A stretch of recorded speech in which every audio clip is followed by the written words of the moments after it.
Pour nous, c'était par convention, hein. On a déterminé dans ce type de travail que les bonnes pratiques, c'était celles qui suivaient les modes officiels et actuels de calcul de la fertilisation azotée. Et qui après appliquaient la dose calculée, quoi. C'était pour nous, c'est vrai que c'est restrictif, mais dans la démarche des campagnes reliquat algues vertes, c'est sur cette base-là qu'ont été choisies les parcelles de référence. Donc pour nous, la bonne pratique, c'est on suit la bonne méthode et on l'applique. Et qui la détermine? Ah ben, il me semble qu'il y a le GREN, il y a des travaux qui sont en cours depuis les années 90. On a fait une journée récemment Autrement dit, sur donc c'est bien là, MH. c'est dans un cadre de recherche que c'est élaboré, c'est ça? Et réglementaire. Il y a C'est des la règle. références qui ont été élaborées, mais alors depuis les années 60, hein, Ma question est peut-être on bête, hein, travaille on travaille sur cette méthode du bilan, sur les méthodes de raisonnement de la fertilisation. Tout ça a progressé petit à petit. En 2001, c'est devenu réglementaire avec la directive nitrate. Et aujourd'hui, dans le cadre du GREN, on a encore mis un cran en plus sur l'aspect, pas verrouillage, mais officialisation des méthodes. C'est cette méthode-là qu'il faut appliquer et pas une autre, quoi. Donc c'est par convention, c'est ça. Et c'est-à-dire que après, parmi les bonnes pratiques, il y a évidemment des tas d'autres bonnes pratiques, même si on se restreint que à l'aspect azote, hein, qui sont au niveau des choix de rotation, je vais en parler, mais aussi des couvertures des sols en hiver. Donc Bertrand en a largement parlé. Donc voilà. Bertrand va en parler. Il en a déjà parlé, il va encore en parler en plus.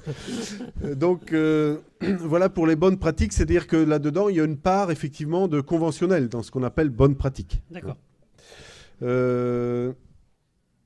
Après, mesure directe. La réponse est non. Je vais faire court.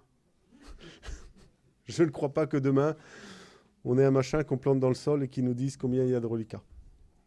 Maintenant, je peux me tromper, il y a peut-être d'autres qui ont un autre avis chez moi.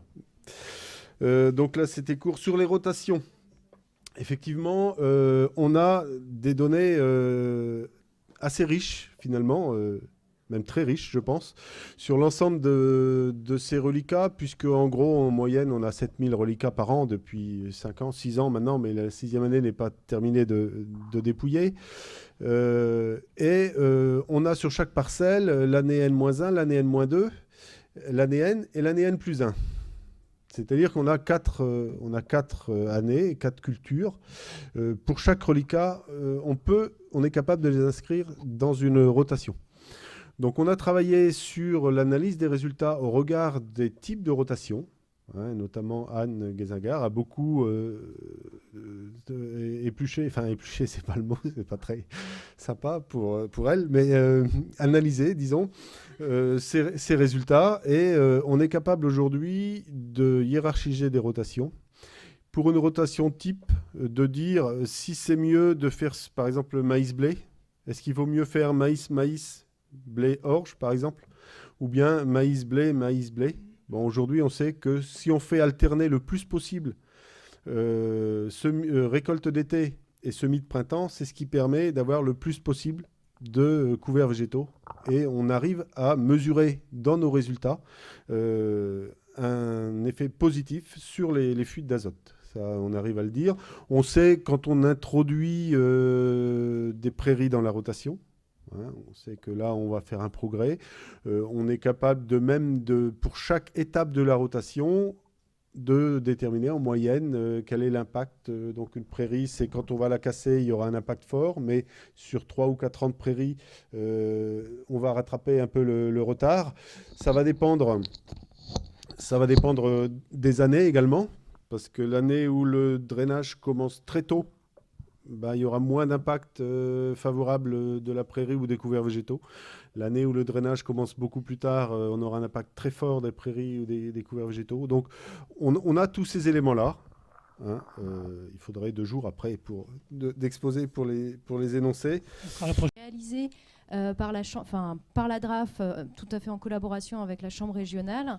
Donc sur tous ces résultats interannuels depuis 2010, il est téléchargeable sur le site de la DRAF et vous retrouverez notamment sur les rotations, sur l'impact sur les couverts, voilà. Donc si ça vous intéresse, vous pouvez télécharger ce document qui a été envoyé après à différentes structures, mais voilà, vous pouvez le télécharger, c'est peut-être plus facile d'ailleurs à consulter. Voilà, excusez-moi.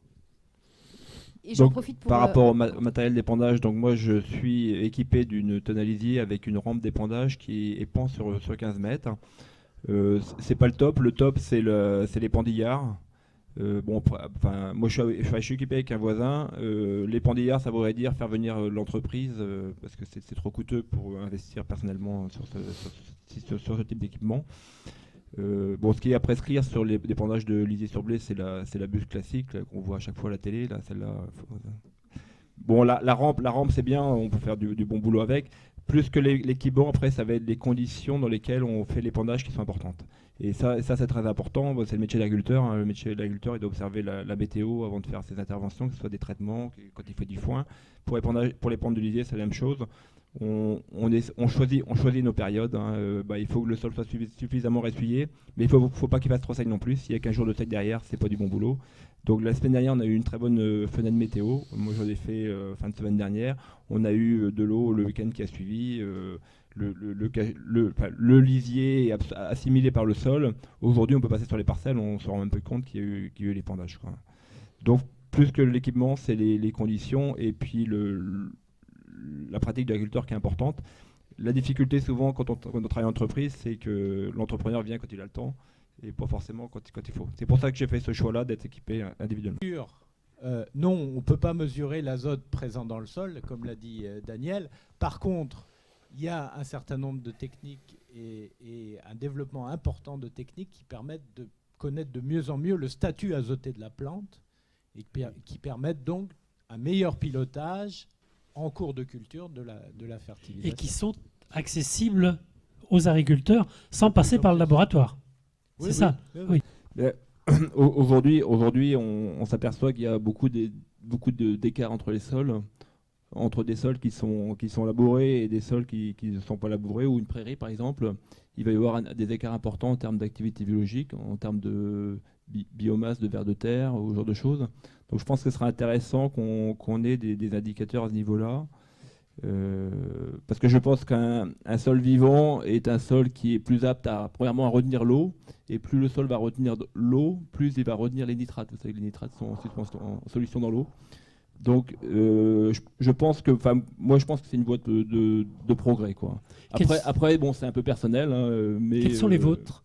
Vous, quand vous observez un sol, c'est quoi vos indicateurs pour dire il y a de la vie, il n'y a pas de vie? Je vous l'ai dit tout à l'heure, quand je passe mon doigt sur la terre, je vois des vers de terre. D'accord. Et ça, c'était pas comme ça avant. Ok. Donc ça peut être déjà l'indicateur. C'est un indicateur, oui. D'accord. Ok. Juste sur la question du conseil, je réponds en Oui. 3 mots. La partie conseil est prépondérante, plus que les primes. Les agriculteurs ont besoin d'avoir des conseils très très pointus, très avisés. Donc je pense qu'il faut que les conseillers en sachent plus que les agriculteurs. Et dans le conseil... dans le conseil, il faudra toujours prendre en compte le volet environnemental et agronomique et le volet économique. Tout à l'heure, on parlait des reliquats. Que les reliquats d'azote soient faibles, ça a sûrement un intérêt environnemental, mais il ne faut pas perdre de vue qu'on doit continuer à produire pour tirer du revenu. Donc c'est important de bien toujours combiner les deux.